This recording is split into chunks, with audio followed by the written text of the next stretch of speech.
15 Secrets Netflix Execs Don't Want Us to Know About Orange is the New Black. Orange is the New Black is one of many shows on Netflix right now that people are absolutely obsessed with. It's a popular choice for anyone who wants to binge-watch an entire season in one sitting, and the producers of this show know it. That's why the script is actually written specifically for people who like to binge-watch, as there are no recaps of what happened last episode, and the writers don't really have to worry about including each character in every single episode.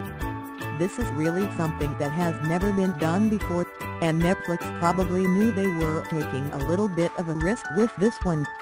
To say that Orange is the New Black is controversial would be a massive understatement. This show got a lot of people talking, and many are shocked by its adult and non-traditional gender themes. But you know what? Shows with a controversial nature sell. Everyone wants to see something that is a little different and scandalous. And who hasn't thought about what women's prisons are like? It's definitely a mystery that hasn't really been touched by Hollywood in the past. But as strange as female prisons are, what happens behind the scenes of this show might even be stranger. The show deals with some pretty weird stuff, and everything surrounding the show, both on camera and off, seems to follow this trend of weirdness. But that just makes it even more interesting. 1. Michael Carney has worked in a Rail prison before. Another character who is vital to the success of this show is Sam Healy, the prison counselor. Just like the prisoners, he's deeply conflicted and seems to want to prove to himself so desperately that he's actually a good guy, despite the fact that he's part of a corrupt and badly run prison. He tries his best to change the girls he comes into contact with, although his attempts are misguided and they often backfire. He also has a mean streak, so female inmates basically have to humor his bizarre attempts at benevolence if they don't want to be punished. One of the most memorable episodes was Blood Donut, where he offers inmates donuts in return for talking about their problems. But Healy fails to actually do anything about these problems.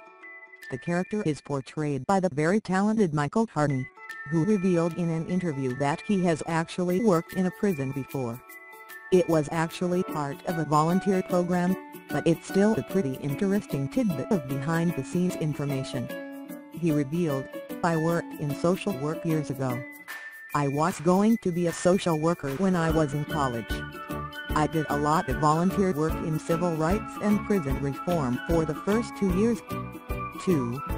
The show is filmed in the same studio as Sesame Street. One thing that will really confuse a lot of you is the filming location of Orange is the New Black.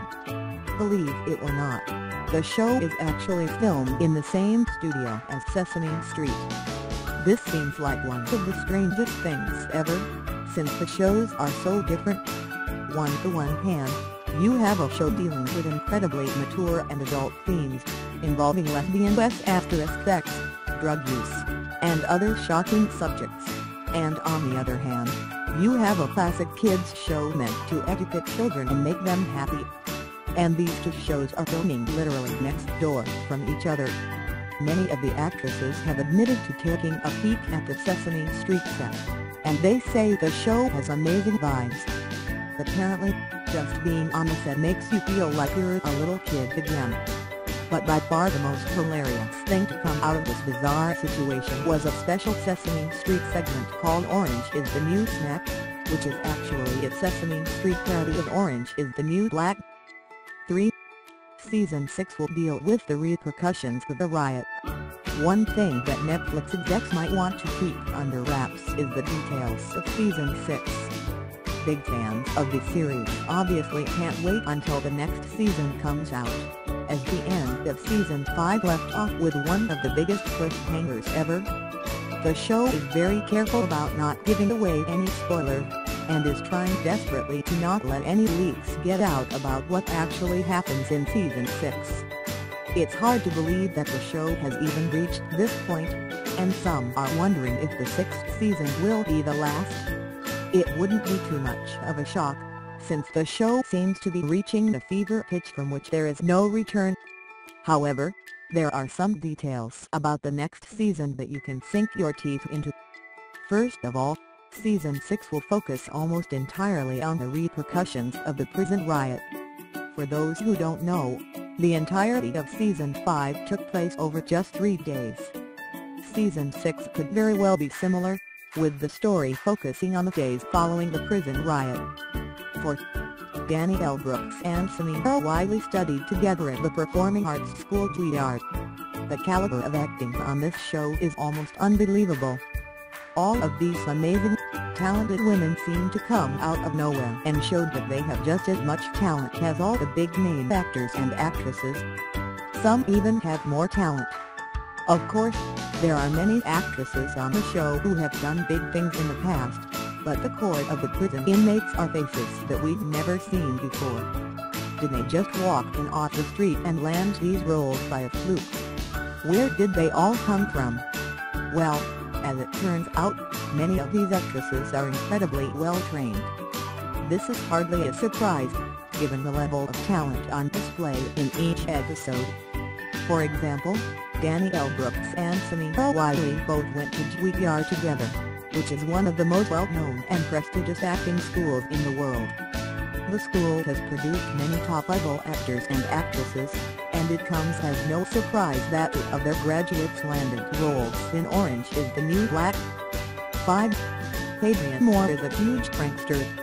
Of all the characters on the show, Black Cindy is definitely one of the funniest and a favorite for countless fans who loved Orange is the New Black.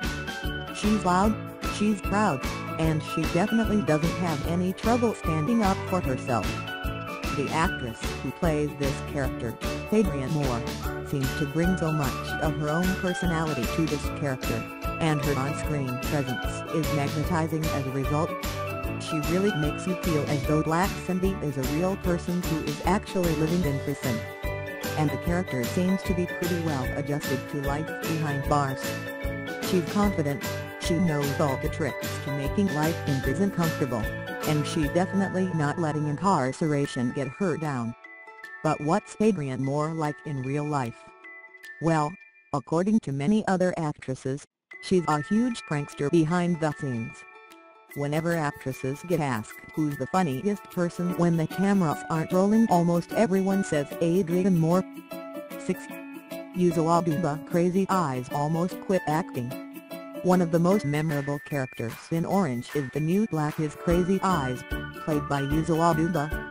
This character really gives a unique flair to the show, and Aduba's acting talent is one of the most tantalizing elements of each episode she appears in.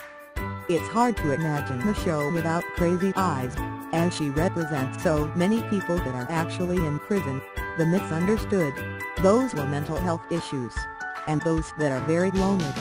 Aduba is seen as an unpredictable character, and in the first few episodes she is seen as one of the inmates that Piper should probably steer clear of. But later, we get to know Crazy Eyes, and it's a wonderful discovery of what really lies beneath that strange demeanor. But Alex Aduba was very close to not playing this character at all. In fact, she was close to never playing another character again in her life, as she decided to quit acting after a failed audition for Janet Watson, the character who is a former track star and inmate at the prison. She would have been perfect for a role, since Aduba herself was once a track star. But when she didn't get a call back, she decided to quit acting. However, she changed her mind when casting called her and offered a role of Crazy Eyes instead. She was this close. 7. Katie Holmes was slated to play Piper. One of the things that might surprise you the most about this show is that Katie Holmes was very close to landing a role of Piper before Taylor Schilling swooped in and stole it from her. It's crazy to imagine what the show would have been like if Katie Holmes had played the lead role instead of Schilling. Would she make the same choices in her acting style? Would we feel the same way about Piper? Probably not. Each actor is unique, and their choices come from within their own personality. Katie Holmes would have brought a piece of herself into her portrayal of Piper, and she would have behaved in a very different way as a result. As far as who would have done it better, who knows?